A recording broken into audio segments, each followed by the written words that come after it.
also met Dean, didn't you, James Well, Dean? my very first night in Hollywood, I met James Dean. It was a very, very odd occurrence. I'd arrived off the plane, but those were, took a long time in those days, about 16 hours flight. And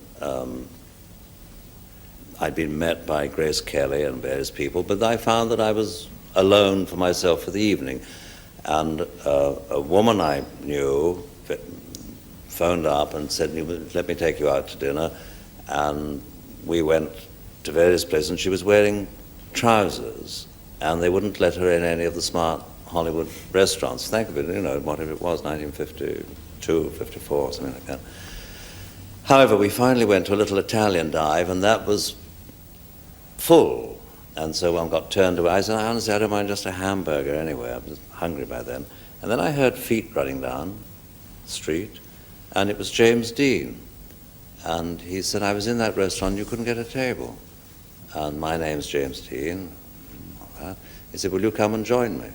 So we said, yes, very kind of him. And then going back into the restaurant, he said, before we go in, I must show you something.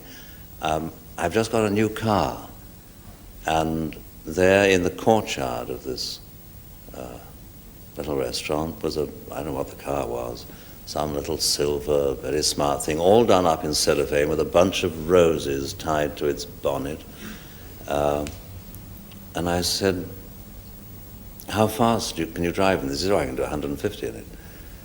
And I said, have you driven it? He said, no, I've never been in it at all. And some strange thing came over me, some almost different voice. And I said, look, I won't join your table unless you want me to, but I must say something. Please do not get into that car. Because if you do, and I looked at my watch, and I said, if you get into that car at all, it's now Thursday, whatever the date was, 10 o'clock at night, and by 10 o'clock at night, next Thursday, you'll be dead if you get into that car. I said, oh, nonsense. So we went and had dinner, we had a charming dinner, and he was dead the following Thursday afternoon in that car.